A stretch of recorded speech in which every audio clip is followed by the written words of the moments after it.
Good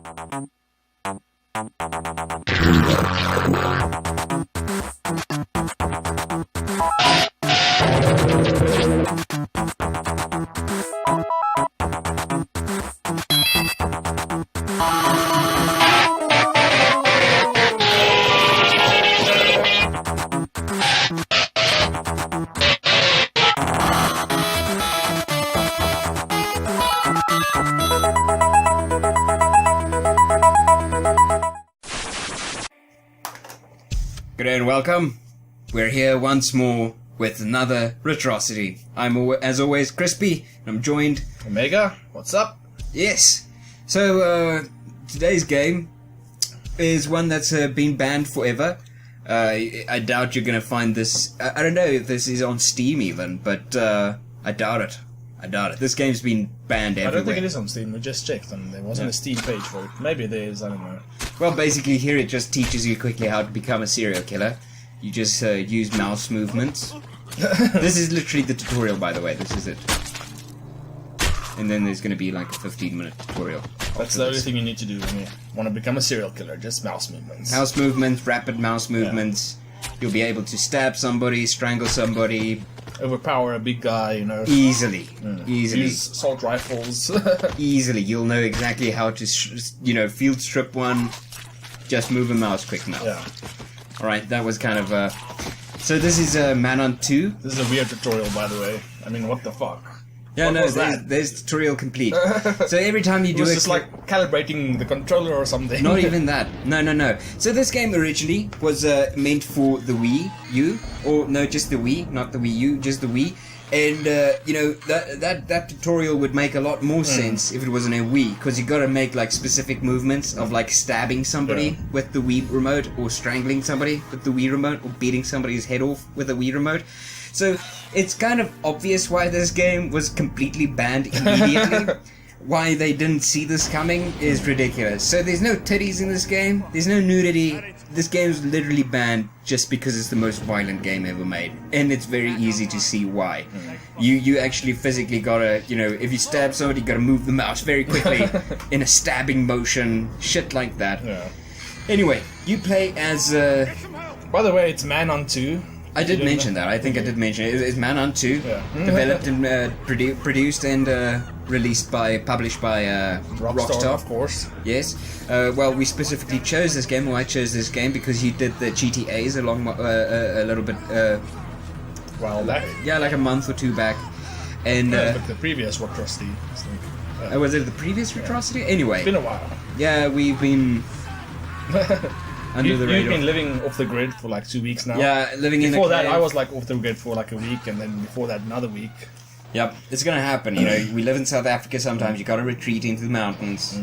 Go kill a lion. Yeah, Just it's kind of like it's everyday life. Yeah, it's a tradition. Like, once a month, you have to go kill a lion.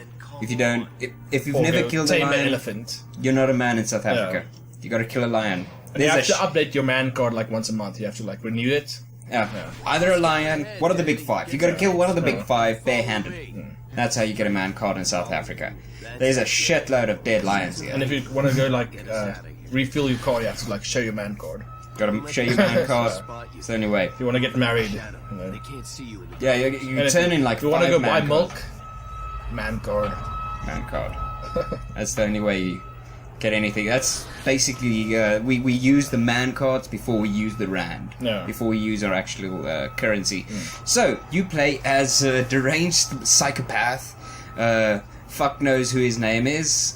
Generic brown-haired action guy. Actually, he's not that generic. He's kind of like a little bit of a pussy. He doesn't really want to kill people. And you're supposed to sneak past these guys and not get pissed on. That's kind of strange. Yeah, and if you... I think I fail all of these. There it goes. He just threw me at his shit, yeah. I tried to sprint past him. What is this place? This is a mental ward. This is the fucked up mental ward. This is a seriously fucked up mental ward. It's all concrete, all day, all the time. People shitting and pissing on you.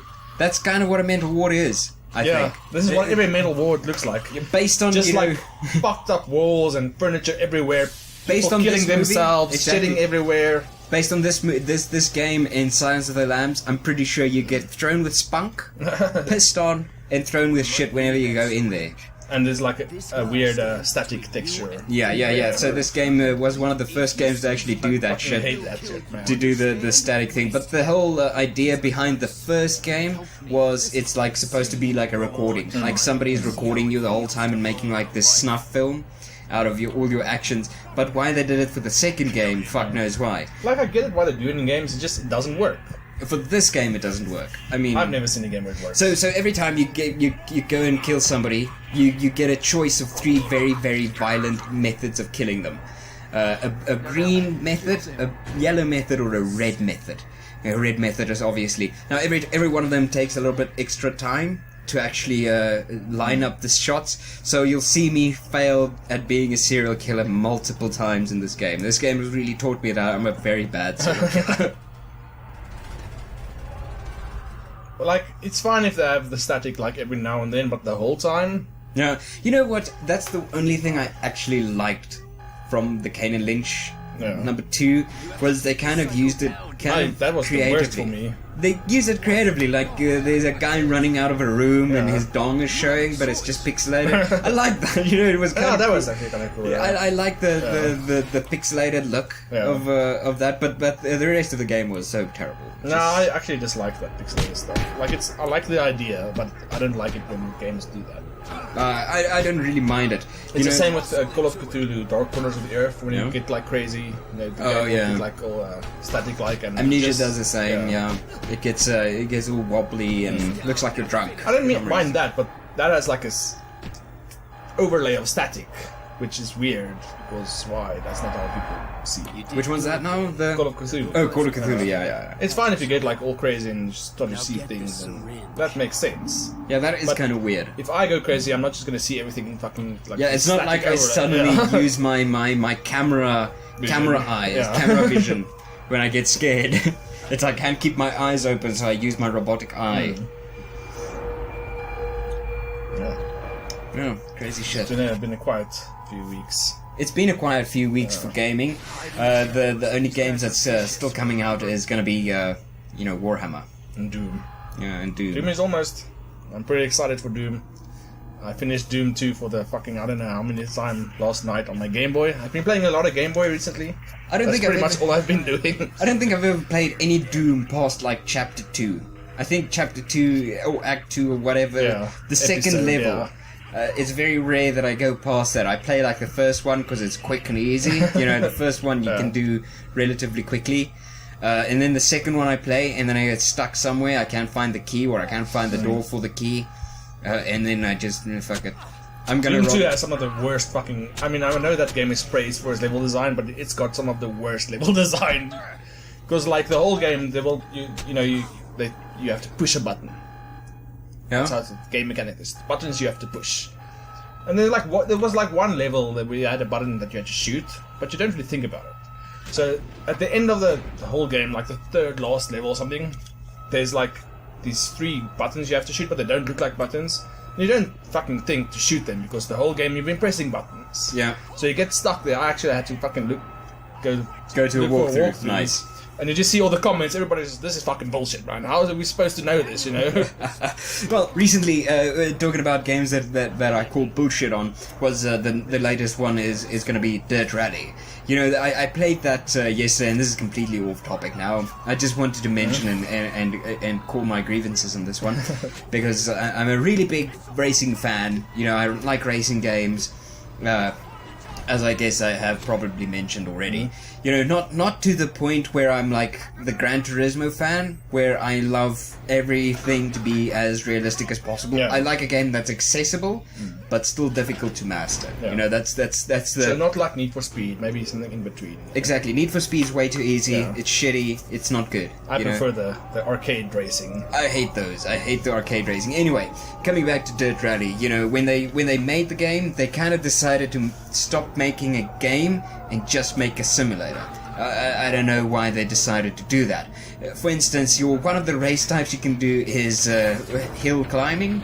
So I don't know if you've ever know what a hill climbing racing is. You know, it's kind of like rally, except you don't have a co-driver, so nobody reads you the the directions to get up the mountain. Yeah. You know, so it's basically just you and your car driving at a ridiculous speed. Now, usually these drivers take that's what they do for a living. There's nothing more. They specialize in driving this specific track with their specific car. Yeah.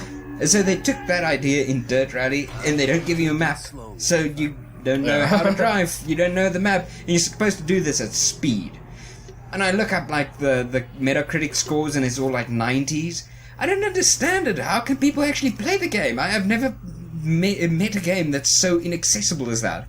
You know, how can people actually give a crazy score to a game? Well, clearly you're wrong, man. The internet is always right. How? But my point is actually, you know, coming down to like games that always get from the critics and like the fans. That's something exactly what everybody's asked for. You know, the 90%ers. Yeah. You know, the everybody gives the game a 90%, but it's still not a fucking good game. That's like just with like Ash vs Evil Dead. Yeah. With like I don't know, Metacritic score of fucking 100 of 9 or something. Insanity, yeah. Rotten Tomatoes 100%. Because I get it. Like if you were looking for Evil Dead, they fucking gave you Evil Dead, but it doesn't make it good. You know, it's still at not some good. point. At some point, people need to actually decide if they want something good or if they just want the same fucking thing again. Or just sometimes I think fans don't really fucking know what they want. No, I understand it. I mean, I love Evil Dead, and they gave me Evil Dead, and I'm happy with it. But it's not the fucking. That's kind of what I you mean. can't You compare know, it to like something that's, you know, like Fargo. Or that's sort of what I mean. You know, you wanted exactly what they gave you, but you still don't like it. That's I kind like of, it. No, I mean, but it's not like this big revelation, Yeah. greatness Yeah. that you hoped it would be. Yeah, you but know? I mean, it's Evil Dead. But still, that doesn't excuse it from not being great. Yeah. But still, my point is, you know, sometimes I think fans don't really know what they want. And I think it's time for, like, developers to actually find, like, a middle ground between the two. Yeah, but it's gonna be difficult because now, I'm not let's say against- Evil Dead, like now you give them something a bit different, and then they fucking bitch and moan because it's not Evil Dead, you know? I don't know. It's very difficult to say. I mean, there's we can take actually like Star Wars But I and Mad think Max as that's pretty a bit- good. Something different because, like Evil Dead, you know, it's the Evil Dead and Star Wars. They've got their fans, Yeah. so you have to kind of give them what they want. Otherwise, they're gonna be pissed off. Well, Something with a like bit more wide audience, I think you can play around with. it's very difficult for me to say. You think that Mad Max had a wide audience? Fairly wide, I don't know. not like Star Wars wide, but Yeah, I know. but Fair that's my enough. point because you know, I mean, also the last Mad Max was so many years back, you know. Yeah, people might have. It's got a smaller audience, it's still big, but you have the opportunity to get more new viewers and stuff, so you can be more original. Yeah, it's hard for me to say. You know, like I say, I'm not a producer. I'm not a developer. I'm not a person that has the answers. You know, I'm just a person that says we probably need to try something different. But it's my point is it's difficult with something that's like Star Wars. Exactly. If you're gonna be different, you probably I wonder if I would have actually been more happy.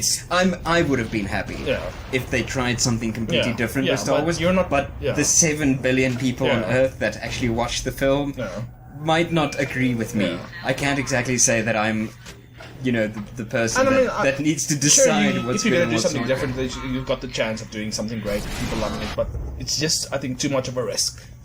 Same with Evil Dead, you know, you can try something different, but How much of a risk even do you if think? it's good, you know, it's still that risk that people say, "Fuck it, this is not Star Wars, this is not Evil Dead."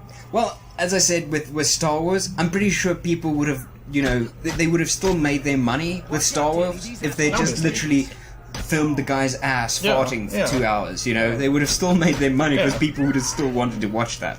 You know, maybe that actually gives them the right to try something different. Maybe, know? Because they already have that initial but you still kind of, you know, you owe the fans something. like don't wanna be Quentin that- Tarantino says he doesn't owe his fans shit. Yeah, but I know a lot of people say that.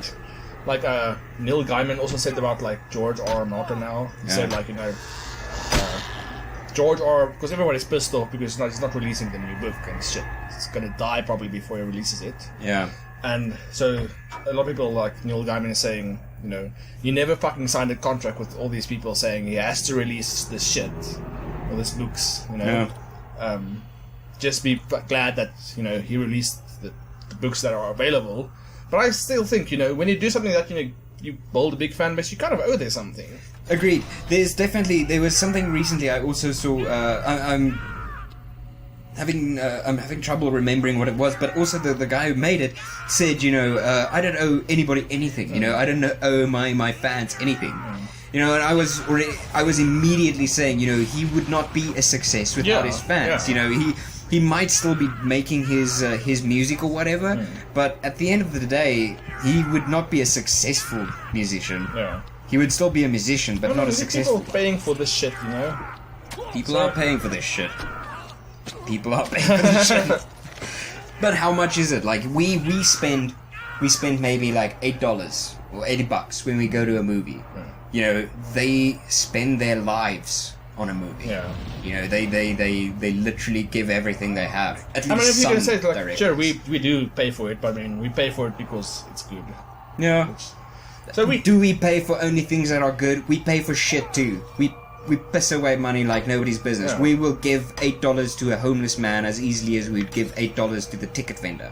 We have this idea of we own something that a person produces, but to a certain degree we do.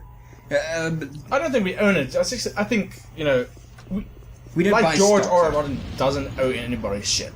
Yeah, but it's kind of like a respect thing, He doesn't really owe anybody anything, but he kind of does as well, Yeah. It's just a nice thing to do, Sure, you can say, fuck you, I don't owe you anything, but then you're a dick. Yeah, then you're a total dick, Yeah. and then you're just going to alienate all your fans. Yeah, and then you're not going to sell shit. Yeah. Anyway, we could probably stop this video here. We're doing something different. It's worth mentioning. We're going to do some shorter videos. We're going to shorten our videos. It's going to enable us to actually release more videos more frequently. So I hope you guys actually enjoy this 15-minute difference we're doing now. We didn't say much about the game. Not much to say. There's not much to say. It's a Rockstar-made game. It's on the same most engine. people played this game anyway. How many people do you think played a banned game? Everybody that pirated it, I guess. The first one, maybe, back in the day. I remember the first one, everybody played the first one, Alright, ladies and gentlemen, thank you very much for joining us on this quick episode of Manhunt 2 on our Retrocity. Hope you enjoy the rest of your day. Bye-bye.